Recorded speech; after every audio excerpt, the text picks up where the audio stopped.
Do do do do do do do do do do do. Are we actually live yet? I don't know because I just pulled it up on my phone. Ooh, there's a video about the Searchers from Real History. I'm gonna have to watch that later. I really like that movie. That's a great movie. But yeah, here we are once again. Sorry, I've been a little delayed this week. I meant to do a video yesterday. I meant to do a video Sunday. I meant to do a video Saturday. I kept getting pushed around. It was really irritating. And then I just saw I got a comment from Al on one of my other videos saying he misses me again, and I'm like, bro, I've only been gone like a couple of days, but but it's nice to know. It's nice to know when you're missed. And speaking of nice to know when you're missed, Max Games and Toys is here and says, Alan, friend, we have the power. Yes, we do. We have the power to make the Masters of the Universe movie #1 for like more than a week. I don't know if it's been more than a week straight. I know that I think there's been a couple of days where it got knocked off the top spot, but it keeps getting bumped back up because we keep watching it, don't we? Yeah, there's Al Davis. Well, who's been pushing you around? Let me know, Av Adam. Well, no, I'm fine. Like I said, I've just been busy with other stuff, and it's been kind of interfering with me getting a video up. So my goal has been to try to do a video, at least one per week, to make sure that we get this. Make sure that we still have stuff going on in the channel. Super happy to get a shout out just after my message. He says, "Well, of course, like I just saw it, like right as I was going online." So, so yeah. So today I've got to open up for you the Masters of the Universe 2000X cartoon collection, Orko, Heroic Court Magician. See, there's that cartoon collection logo on there. It's still got a Filmation looking cartoon collection logo, even though Filmation didn't really make this cartoon. So, and he's the last of the three of this wave that I have to open up. And I've got one more cartoon collection figure to open, which is Web Store. I don't have any of the other figures from that wave yet, but I am planning on getting the rest because it's Keldor, and who was the other figure in that wave? And I still need to get Whiplash, which was like one of the larger figures. So I keep kind of forgetting about him because he's not on any of the cross salt artwork. But I think it was Grant G who mentioned that he had maybe it was Grant G, maybe it was Kyrus. I forget who it was. Somebody mentioned that I think it was Grant G, that they had the cartoon collection version of Whiplash, and it was awesome. So I definitely need to get it. So whoever that was, let me know in the comments if you see this. Let me know. Yeah, it was me. So because I'm pretty sure, I don't remember if it was Grant G or if it was Kyrus. It was one of those two. I'm leaning towards it being Grant G, but I could be wrong. All right, so this is going to be a little bit of a bonus episode too, because I also have my extra Filmation style Orko. So we can open those up and compare them. And this is the one that, like I said, I got the already had the original one. We already opened him up, the Filmation one. So, and I said if I could get a second one, then I would go ahead and get a second one and leave him just as Uncle Montork. And I did find him at Ross for $14.99. So that means I now have the full weight of this because the other figure that I found was Fangman. So we have another Filmation Masters Universe cartoon collection figure to open up. So we'll open him up sometime soon. But I think next episode I really want to open up the movie Ram Man and Moss Man 2-pack, since I got that the other day. I've been chomping at the bit to open it. It's been really hard for me to not be shooting a video, and I've really wanted to. But it just hasn't worked out for me, and it's unfortunate because I got so much cool stuff to open. I got that 2-pack of Ram Man and Moss Man, and I've got the other movie figures that I have, which was Triclops. These are movie Origins figures. I got Triclops, and I got Man at Arms. So we'll have both of those to open up. And then I've got the like I said, the cartoon collection 2000X Web Store and the cartoon collection of Fangman. So I definitely want to get those opened up. So he's got rubber tabs around each of his elbows, and I'm hoping that that's all of them because Yeah, there we go. We got him out of the package. And then Orko has a couple of little magic effects, which that's pretty cool. And he looks to have a stand that, to me anyway, it looks like it's the same stand that the Filmation Orko came with. So we'll compare those. And there's a rubber tab around the stand for some baffling reason. You know what? I was so excited to open this up. So excited to get back into the swing of things.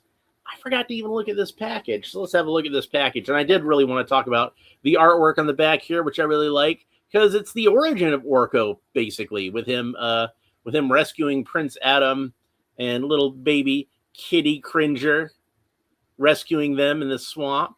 So that's really cool. So he showed up and rescued Adam and Cringer in the swamp, and the royal family was so grateful to them grateful to him that they wound up making him the court jester, They gave him a job. They gave him a job and made him part of the family. So, and that goes back to the Filmation days. That's one of those things where like the 2000X actually was really very accurate, very fidelious, very much kept in line with the Filmation continuity. Now, granted, it was supposed to be like more of a modern kind of take on it. So it's still in the top 3 worldwide. Max Games and Toys says that Masters of the Universe is still in the top 3 worldwide on Amazon Prime, and that's awesome. And Kyrus is here. So Kyrus, was it you or was it Grant G that was telling me that the Cartoon Collection Whiplash figure was awesome? Because I'm pretty sure it was one of you two guys, but I can't remember. My old man memory is acting up. So, so I don't remember exactly who it was. So if it was you, let me know in the comments, because I want to make sure that the proper person gets credit. So, and like I said, I'm pretty sure it was one of you guys, but I don't remember which one. So, yeah, so this stand, we'll compare the two. They're pretty much identical. They probably are exactly identical. I don't really see any differences between them, but yeah, we'll keep our cartoon collection, our Filmation Orko on there, and his hat keeps getting knocked sideways. So, and this one is much more based on the 2000X design, specifically the one from the 2000X cartoon. Not the figure, but the cartoon. Because the figure, to me, had like a little bit more of a creepy sort of vibe around it, which I really liked. It was, you know what? I'm missing something. Because I noticed before it fell out in the package. And I didn't think to get it out of the bubble, and it just kind of fell in there. But thankfully, I didn't lose it. So that's good. He does come with his medallion, with his little O symbol on it. Now, they tried to give him a little more verisimilitude when they redesigned him for the 2000X cartoon. And you can see that his robe is not like, basically in this one, his robe just kind of looks like an oversized shirt. It's just kind of a smock that goes over him. But with this one, they tried to give it some trim and like a little bit of a belt, and tried to make it look a little bit more like an actual magician's robe. Like they were trying to give it, like I said, a little more verisimilitude. Yeah, Kyra says it wasn't him, so it must have been Grant G. So Grant G was the one who was telling me that the 2000X cartoon collection version of Whiplash is a very cool figure. So I need to pick that one up. I need to get that one for my collection. So now when they did the cartoon, when they did the animated series, they did make Orko a little more cartoonish again, which makes sense because, like I said, cartoon. So, and he didn't have he had just kind of plain yellow eyes in the figure, if I remember correctly. And they made him look a little creepier, which I liked. I liked that. I liked Orko being a little more, I don't want to say realistic for like an imp from another dimension. Oh, Max Games and Toy says, I wanted to thank you for stopping by to say hello during my last live stream, even with the language barrier. Yeah, like when I saw you were live, I'm like, I gotta stop by and say hi. I gotta say, even though I knew I wasn't gonna be able to stay for long because I was at work, I was busy doing stuff, so I wasn't really able to, unfortunately. But But yeah, I did definitely want to stop by and say hi. So one thing that I wish that this figure came with was the original 2000X figure came with a staff, and he doesn't seem to come with that. But he's got his medallion, and that's good. And he's got these two kind of power energy things. So that kind of makes up for it a little bit. But I still would like to have that staff. I might see if I can find one to 3D print. Al David says, Max, if you can put your channel in the chat, I'll head over to sub. And you should sub to his channel. Even if you don't speak Spanish, like most of his videos are fairly easy to follow because like the visual of them. And he does a lot of cool stuff. He does like a lot of customs and things like that. So, and he's been doing a lot of shorts with the Masters Universe movie, which I've been really enjoying personally. Max Games and Toy says that's why I like Mike Young's production designs more than the realistic ones of the Four Horsemen. Yeah, I mean, like I can see why. I can see why, but I guess it depends on what character it is. Some of them I like the cartoon designs better, and some of them I like the figure designs better. And then some of them are just kind of like lateral, you know, like I don't really like one better than the other.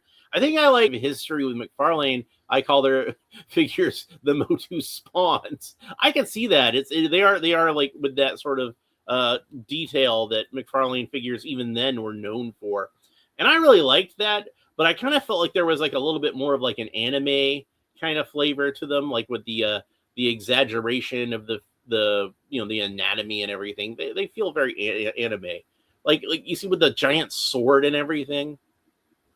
So, and personally, I preferred the stuff that the Four Horsemen did with classics. I think most people would agree with me. But I did really like. I think maybe I might have liked it more as like an idea than an actual execution. But I did really. I loved the figures when I saw them, like the hand painted prototypes. You know the they had at like the conventions, like the 2-ups. And I thought those looked really awesome.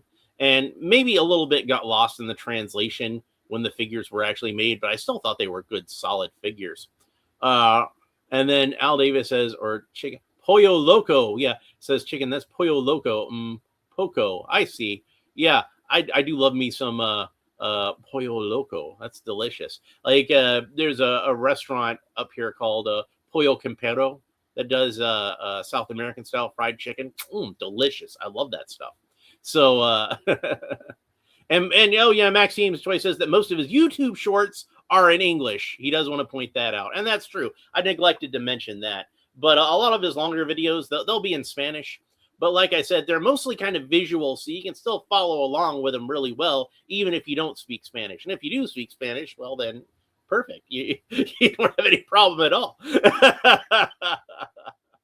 And then Al Davis says, same here. I would have liked for more Beastman screen time. And Kyra says that he really liked Beastman in the movie. So, and I still got my Beastman Origins figure over here.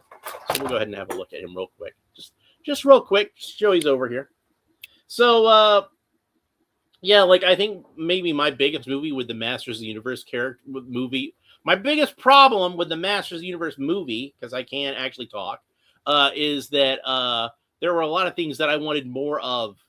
And if your biggest problem is you're leaving the audience wanting more, well then like that's a good problem for a movie to have, right? So okay, so let's go ahead and talk about this figure some, since I'm opening him up.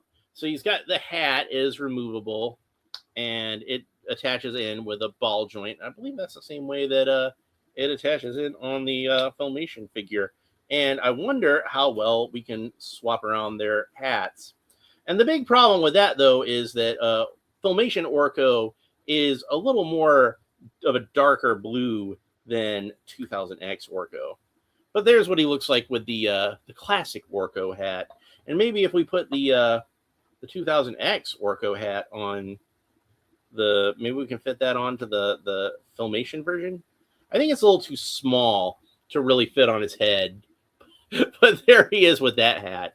His head is a little bit bigger in the Filmation version than the 2000X version, but that makes sense because his proportions were different.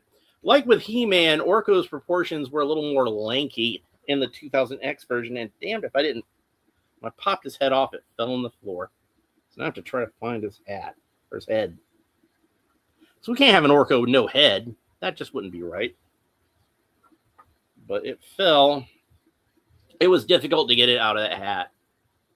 That's the main thing. So there it is. And I was really worried, since it is just kind of a round sphere, as you can see. I was kind of worried that it might have rolled under my couch, and then I'd just never see it again. And then I knocked the hat in the floor. I knocked the Filmation hat in the floor, but that's a lot easier to find. All right, so since I've got the head off of here already, let's see what we can do about this medallion. And it seems like it's supposed to go underneath the scarf. But I'm afraid if I do that, the scarf will cover it up. But we'll try to get it on there anyway. I think it's supposed to go underneath the scarf. We'll have a look at how it... no, it doesn't cover it up too much. That's fine. We'll have a look at how it's done. Yeah, it goes underneath the scarf. We can see that on the artwork.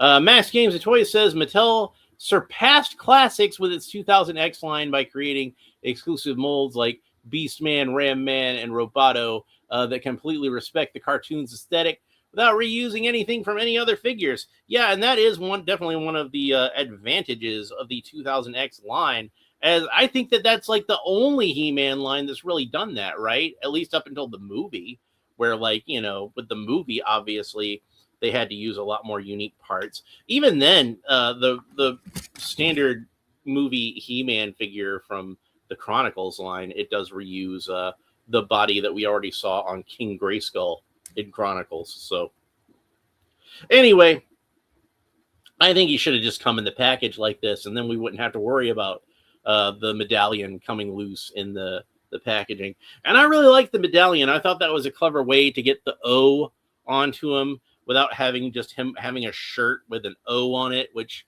honestly is a little more cartoonish. Again, it's that verisimilitude to it, which I really like. So, and like I said, I did like the... Orko is one where I liked the figure better than his design in the cartoon, because I liked that it went hard like that, you know. But I did still... I thought that, like, everything that I liked about it still kind of came across on the cartoon design, so I wasn't too upset about that. And then Max says Nick and Camilla said that all the money went to Beastman and Cringer because of the cost of the CGI. I guess that's why they had so little screen time. Well, I guess that makes sense. But yeah, it would have been nice to see more of both of those characters, actually. And then Max says that Orko looks really cool, and I agree. I think that they did a really good job with this figure, and it really captures the design from the cartoon. I think they did a really good job from it. And you can see like some other things about this design that are kind of unique to the 2000X one. Like his hat actually has like some damage to it. It's a little more battered. You can see where there's like a little bit of a split in the brim of the hat there, and that's cool. I like that. I like that he's a little more weathered. He looks like an Orko that's been through some battle. And if you're familiar with the original concept of 2000X, which was not used in any other media, but remember that the original concept was supposed to be that Skeletor had gotten a hold of the Sword of Power and taken over Castle Grayskull, and our heroes were having to try to take it back, basically. So it makes sense that Orko would have a little bit more of a rougher look than what we're used to him having. Like, these would have been Orko in younger, happier days, and this was Orko where he's a little more grizzled and... Orko's seen some shit by this point. But of course they decided not to do it as a follow-up to the original Masters Universe, which was the Four Horsemen's original intention, and Mattel decided to just do it as a straight reboot instead. But like I said, I kind of feel like it was still very accurate to the overall storyline of Filmation, and I really liked it, and brought a little more depth to it than 80s cartoons were typically known for. And then Al Davis says, I watched another couple of reaction videos from Motu. I haven't seen one of them where the reactions didn't thoroughly enjoy it. Man, I should watch one of those, because I like watching reaction videos like that, especially for movies that I enjoy, where people wind up enjoying them. Like, it's a lot of fun to watch the reaction videos for the Zack Snyder DC movies from people who have never seen them, even like years later, and then they watch them without any of like the internet bullshit around them, and they're like, "Ooh, this is awesome! I love this." And yeah, that's what I'm talking about. And then Max says that one of the complaints I heard about the movie was they downplayed the sword. But my friend Alan, who thought so 2000X, the sword isn't important there either. Well, no, not really. It's supposed to just as a conduit. It's just a way for him to focus it. And that they had that in Revelation too, where he was able to call down the power. It just wasn't focused when he did it in that, and he turned into like basically Hulk. Which was awesome. But yeah, like I liked that the sword's just a piece of metal, and it helps them to focus it and pull it down and all that kind of stuff. But it's in the again, going back to the Four Horsemen's original concept, is the sword of power that he had in that was the one that Man-at-Arms built, because it was supposed to help him focus. So like he was able to build a sword of power that worked, and Adam was still able to call the power. So, that's how that works. It's very cool. So, and then I have a theory. This is how it works in my mind, is in Revelation, Skeletor or Evelyn or whoever was able to call on the power of Grayskull, and he wasn't able to do it in the movie. Now, why is that? So here's my theory as to why that is. We'll talk about that real quick. Is I kind of feel like what happens in Revelation is, remember, when Skeletor calls on the power of Grayskull, it's when the sorceress isn't really in charge anymore. You see, because she's like dying or whatever. So there's no sorceress. There's nobody to decide who gets the power. Remember in the movie, she says, "I chose you to receive the power," but there's really no sorceress to contain it in Revelation, so Skeletor is able to call on the power of Grayskull. And when Evelyn calls on the power of Grayskull, she's the sorceress, so she can do whatever she wants to with it, right? So there you go. And Al Davis points out that the power within is a stronger story theme. Yeah, it certainly is, especially for like a movie where it's like a little more self-contained. It's the same reason that like in the 1989 Batman movie, they have the Joker kill off Batman's parents, because it's not part of like a serialized narrative like a comic book, and they didn't think they were going to bring the Joker back anyway. They couldn't afford to. Jack Nicholson is expensive. So yeah, just have him be the guy who killed Batman's parents, and it brings it all together thematically. Now, is this a change that I want to see in the comics? Absolutely not. I'm very much of the opinion that that the Joker should not be the killer of Batman's parents in any other version of Batman, only the 1989 version. And then Max says, in 2000X, Skeletor never ceased to obtain the sword. He is always focused on the power of the castle and the elders. That's a very good point. Although I would say if he never had half of the sword in that continuity like he had in the mini comics version, like there's really no reason for him to believe that the sword is connected at all, is there? I know in the original mini comics, He-Man had half of the sword and Skeletor had half of the sword. So of course Skeletor in that version knows this sword is connected to Castle Grayskull. This is my key to get in. I just need to get the other half from He-Man, and we'll be good. So yeah, that's I kind of, in my own continuity, I'm basing it off of the classics version, and you have Ular. The mini comic version of He-Man I'm thinking of as being a separate character, and I'm thinking of the Teela in the mini comics as actually being the sorceress, from Filmation before she became the sorceress, when she's just Teela Na. So that's those characters in the mini comics as far as I'm concerned.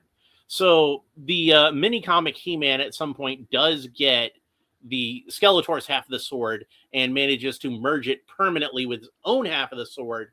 And eventually, as Man-at-Arms tells us in the Filmation cartoon, Teela's real father, Ular, the original He-Man, well, not the original, but the mini comic He-Man is what I mean. In this continuity, he would be like, the latest in the line at that point. But he winds up sacrificing his life to defeat Skeletor, and bring peace to Eternia. Peace that lasts for like 20 years, mind you. and then Adam is the one who he's the first one in centuries who's had like the full power sword, and he's able to call on it and become He-Man, the final version of He-Man, the ultimate He-Man, the He-Man that everything has been leading to. That's Prince Adam. And when his own son calls in the power of Grayskull, that's why he's not He-Man, he's Hero. And there's a whole thing I got for Hero, but we'll Max Games and Toy says your theory makes sense. Even in the 80s series, he decided who had the power and gave the power to Battle Cat. Exactly. So he can transfer his power to other people once he has it. Now, at the end of Revelation, spoilers for people who haven't seen Revelation, by that point, the sorceress is Teela, so she's got the power back. And, of course, Evil Lynn's still holding on to the power. And remember, Adam was able to transform Skeletor, so that he could see what it's like to save the world. And apparently didn't take. Skeletor's just too bad. And Al Davis says that the mini comics didn't feature Adam really for ages. That's true. At least the first two waves did not have Prince Adam. They didn't have Prince Adam in there until he'd been introduced on the cartoon series. And even then, in those earliest appearances of Adam, he was still drawn to look more like what he looked like in the DC comics, with the blue vest instead of the pink vest and the lavender tights. And Kyra says, I like the sword design, very true to the original design. Yes, indeed. That was, the first photos we saw from the set were Adam being arrested, where he had the sword. And I saw the design of the sword, and I thought, you know what? If nothing else in the movie is good, the sword design looks perfect. And if the rest of the designs in that movie are as good as the sword, it's going to be a beautiful looking movie. And it was. And then Bobby Wald is here. And Bobby Wald says, the robot chicken where Orko gets the power and the sorceress is asking him for the power sword back to revive Adam. I need to watch that one again. So anyway, I got this Orko figure I want to talk about. So let's go ahead and talk about him. So yeah, the hat's articulated. The hat can move around any which way you want to. You can kind of tilt it. And the ears are articulated. They actually rotate. So that's interesting. They're not on a ball joint like the Masterverse version, which I really liked. But they are on a cut joint that rotates. And that's pretty cool. So you can give a little more expression to his ears and maybe kind of tilt him down a little bit if he's a little more frightened. Maybe have him perk up a little bit if he's a little more happy, or maybe just kind of have him in a neutral sort of pose, which is where I'm going to keep him at. And of course, Orko's head rotates all the way around, and that's on a ball joint. You can move that all the way around. And by the way, his scarf on this actually ties up in the back, which is nice. I like that. That's a nice little detail. Orko's arms can rotate all the way around at the shoulders and move up to the sides about that far, which is great range of motion at those shoulders. He's got a single joint of articulation at the elbow, which bends in about that far, and then that rotates all the way around. He has the typical Masters Universe Origins articulation at the wrists, where the wrists rotate all the way around and have a horizontal hinge, which moves back and forth like so. And on most Orko figures, that's where the discussion of the articulation would end, because he's just a guy in a robe and doesn't have any legs. But this one does have an additional piece of articulation, which I think I already mentioned, but you can turn him at the waist where that belt is. So he does have a little bit of articulation there, and you can then have his robe kind of flowing whichever way you want it to. So that's kind of cool. So I like that. And here we can get a look at the two different cartoon collection versions of Orko. And he's a little bit taller now, which if we go with the Four Horsemen's original concept, like I said, he's a little older, so maybe he's grown some. Me personally, I think that Orko ages backwards. So if I did my version of Masters of the Universe, where Orko would be a character in the mini-comics era, which he wasn't actually in the mini-comics, the original mini-comics like that, but I'm pretending like he was for my version, so I want to have Orko in there. My version of Orko in that would be a little older and more mature and more serious because it takes place further in the past. So he's kind of like Benjamin Button. He ages backwards because that's how it goes on Trala. So here's the comic book for that. We've been over this before. We don't need to talk about this. So what I'm going to do right now is I'm going to transform my second Orko into Uncle Montork, and I'm going to leave them like that. So you get a little bit of a bonus unboxing. And of course, if you've already seen this episode, you've already seen this episode. And if you want to see like a full unboxing of it, where I talk about it at great length, you can go back and watch that video. It's up on YouTube. But for now, I'm just going to go ahead and take this out of the package. I figure I might as well just go ahead and do it in the video since I want to do it anyway. So we got Uncle Montork's head with the square eyes, supposed to look like glasses. They didn't give him actual glasses, just gave him square eyes that look kind of like the lenses of the glasses. And we're going to pop off Orko's head and his hat and his scarf. And then we've just got like an Orko body here. And one of the things, like I said about this, that I was a little disappointed with is that even though this does somewhat cover up the O on his chest, it doesn't fully cover up the O on his chest. And even if I was like to strip it off, it's kind of sculpted in. So that's unfortunate. Max Games and Toys says, everyone complains that they argue that Adam 2000X is a descendant of King Grayskull, and if the power were inherited, but everyone forgets that in the King Grayskull chapter, the Oracle explains to King Grayskull that the power was never in the sword. The power was always in him. Exactly. And that's why the sword is, again, it's a conduit. You call, he doesn't call upon the power of the sword. He calls upon the power of Grayskull. That's what he always says. He doesn't raise aloft his magic sword and say, by the power of the sword. He says, by the power of Grayskull. We just didn't know at the time in the 80s, because that story hadn't been written yet. We didn't know that Grayskull was a man. We just thought Grayskull was the castle. It's Castle Grayskull. Makes sense, right? But no, Grayskull was a man. There was a King Grayskull. And I don't know if I've ever told my version of the origin of Castle Grayskull. And it's a little different from what we had in the Bible and what we had of the Filmation cartoon and what we had in Revelation. But I will tell you my origin of Castle Grayskull. This is my version of it. This is not any kind of real canon. This is just my own head canon. This is what's going on in my mind. This is as it happened in my story.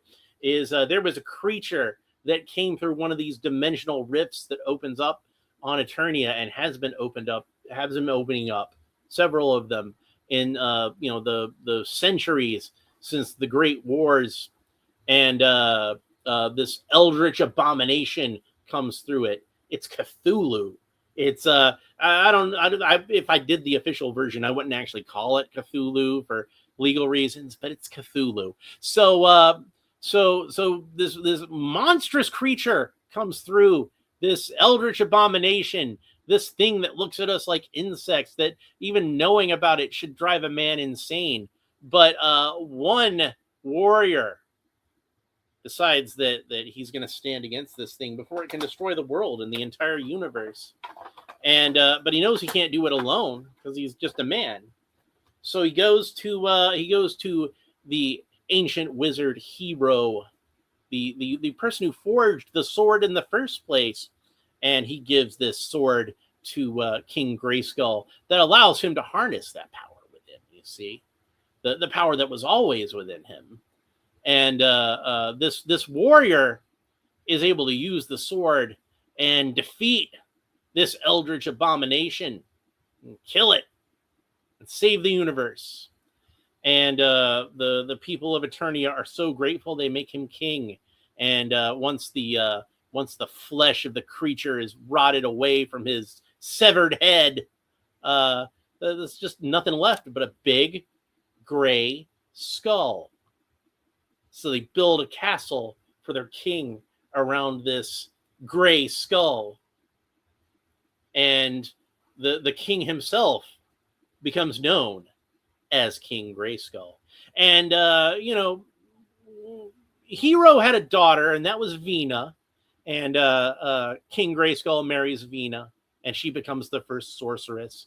And all the secrets that Hero has acquired in his years of being, a hero, the heroic hero, everything is collected into the castle. And everything that every sorceress and every He-Man finds some kind of mystical relic or secret or something is collected into the castle, and that's why it contains all the secrets of the universe, because over the centuries they just basically find all this stuff, various adventures and things like that. And like Hero would have already known. Al Davis says, "Cue Bonnie Tyler." Rest in peace, Bonnie Tyler. I do love me some Bonnie Tyler. I have a little mini Bonnie Tyler playlist that I made on Spotify. It's like 5 songs, but it's like my 5 most favorite Bonnie Tyler songs. But yeah, "Holding Out for a Hero" would definitely be one of them. Yeah, like Jim Steinman would have been a good dude to do a He-Man score also if he hadn't passed away younger, but whatever. He died too young. He was ill or something like that. That dude should have lived at least another 20 years. And Meatloaf. I wanted to see them do another album together. But and then Kyra says the movie Underwater has this giant creature like H.P. Lovecraft like creature. I'm gonna have to check that out. I didn't mind Underwater, and this yeah. So that's, now we're caught up on the chat. Okay, so there is my Al Davis says the first cassette I bought as a child at a car boot sale. Yeah, that's a good one. Like I was a big fan of that song even when I was a kid. I just thought that song was really cool. I think it was in Footloose. I think that was where it first came from. But I never saw Footloose when I was a kid, so I just saw the video on MTV, and I didn't even know it was from Footloose. I just thought it was a cool video and a great song. So yeah, Bonnie Tyler, she just had that really awesome kind of raspy voice. Very cool. So the other songs that I had on my little mini Bonnie Tyler playlist, I'll go ahead and tell you right now. So, I mean, I know them, but I just want to go ahead and look at my Spotify anyway. I think it was like 5 songs. So right now I was listening to Danzig 1 again. Yeah, so it's 4 songs. It was Total Eclipse of the Heart, which that song is awesome. It's about vampires, by the way, for anybody who doesn't know. Holding Out from a Hero from Footloose. Here She Comes from Metropolis, and Ravishing, which for those of you who don't know, that was the song that, like, an instrumental version of Ravishing was used as the theme song for Hulk Hogan's Rock and Wrestling. So most of these are like soundtrack things. I guess you could say even Total Eclipse of the Heart was a soundtrack thing because like Old School, where the Dan Band was singing it, but that wasn't why I put it on the playlist. So anyway, that's it for Orko. I hope that you enjoyed this video. Oh, you know what? Let's try one more thing before I end this video. I want to try just one more thing. So we're going to take off the, maybe this will be cool to do. Maybe I can do this. Maybe this will work. Let's see if we can try this. Let's see if we can put Uncle Montork's head onto the 2000X. Oh, that looks really cool, doesn't it? And now I don't have that stupid O on. I mean, it's not stupid when it's on Orko, but it's stupid when it's on Montork. It should be an M if it's anything. But yeah, that looks really cool. And then you wind up with Montork being a little bit taller than Orko. So maybe I'll leave it like that. Let's see what the 2000X parts look like when we put them on the Filmation Orko and see what that looks like. And that might be how I leave these figures. Except for the hands. The hands are still kind of the wrong color. But that actually does look pretty good, doesn't it? I think that looks fine. So yeah, I might try to get another 2000X and leave that one as a pure 2000X and then leave this as my Uncle Montork.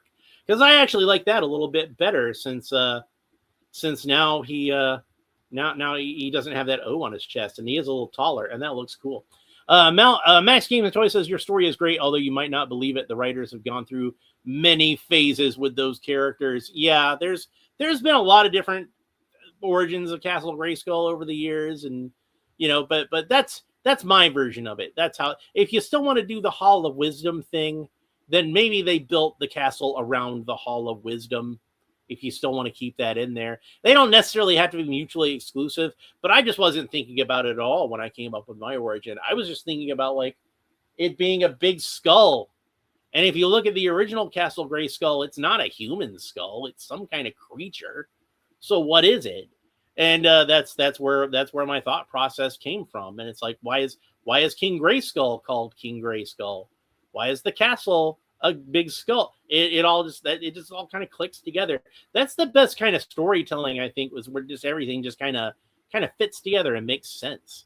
Al Davis asked if the ears rotate at all. On the 2000X figure, yes, they do rotate. I think I pointed that out earlier, but yeah, you can see that they rotate around. The Filmation one, they don't. They're just kind of same piece of the plastic. It's just painted on there. So anyway, that's it for this episode. Hope you enjoyed it. If you did, I'll go ahead and put him back together because I got to do that for the thumbnail anyway, don't I?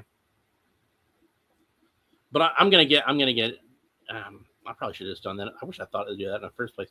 I'm gonna get an extra 2000X Orko and do that with. So, but for now, I'll leave that put together like that. And I guess if I was going to do that, I could have just done that with the pieces that I already had. But oh well, whatever.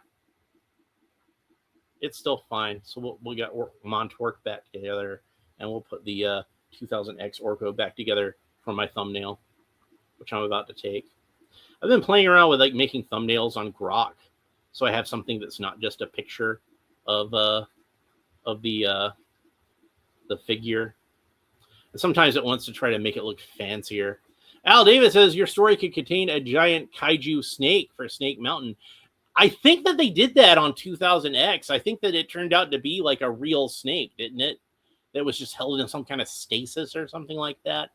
I know that eventually it was revealed. I don't remember if this was on 2000X or something earlier, like maybe one of the mini comics, is that Snake Mountain was originally the headquarters of the Snake Men, and that Skeletor is basically just squatting there. So yeah, and then says, cheers, Alan, everyone in the chat. Peace and love to all. Peace and love to you too, Al Davis. It was good seeing you and Max Games and Toys and Bobby Wald and Kyrus and everybody that we saw.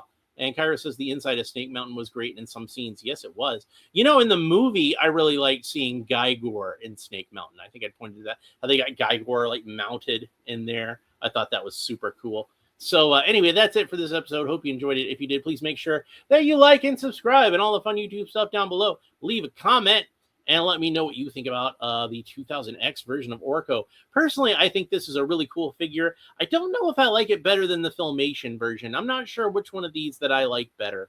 I think they're both really cool, though, and I'm glad that I have both of them. And Max Games and Toys says that it's a great unboxing. Thank you, sir. And says that Serpos is the creature summoned by King Hiss, who ultimately becomes Snake Mountain. So yeah, there we go. Thank you. Yeah, I thought that I knew that I'd seen it. I knew that I'd seen it in 2000X, but I couldn't remember if it was in like any of the like maybe they mentioned it in the mini comics or something. So I don't know what the plan was with the Snake Men, if they had have actually done the hero and the Powers of Grayskull cartoon, because I think there was a plan to do that at some point. Maybe the Snake Men would have been the main villains of that, and that would have been really cool. So, but I've got my own ideas as to what hero is, and it does not match up with what's in that Bible. Gray is not really a character that exists in my version. Hero, like I said, hero is the same. It's the son of Prince Adam and Tila, and he went back in time and became the original hero. It's a time loop. It's crazy. So, and then Kyra says Mondo is making 2000X Trapjaw. That's going to be cool. So, you know, that should be really cool. He says it's going to be epic. I agree. That will be an awesome figure that I cannot afford. But it's going to be really cool to see. So, I'll be happy to see it. So, like, anyway, that's it for this episode. Hope you enjoyed it. Next episode, I'm going to go ahead and open up the 2026 movie versions of Ram Man and Moss Man for the Origins collection. I'm very excited to open those up. I'm so excited to open up that Moss Man. I actually went ahead and printed out a mace for him, because he does come with a mace, but it's like a gunmetal mace. And I'm like, no, he needs to have a wooden mace, man. He's Moss Man. Come on. So I printed him out an extra brown mace, and that's gonna be and I'm printing him out I printed him out a horse. I'm gonna make Moss Man a horse. It's gonna be really cool. Right now it's just brown, but I want to paint some green details onto it. It's gonna look really cool. And then Al Davis says, I want Universal Studios to build Harry Potter, Universal Monsters, and a Motu Land near me in the UK. Well, I know, like, at least the one here in the United States in Orlando, that one has the Wizarding World of Harry Potter and Universal Monsters. Motu Land, that would be sweet. I would love to go there. Like that would be like my first trip to a theme park in decades. And I would go just see the life-size Castle Grayskull, if nothing else. and Hal Davis says, I super want a sequel to Motu.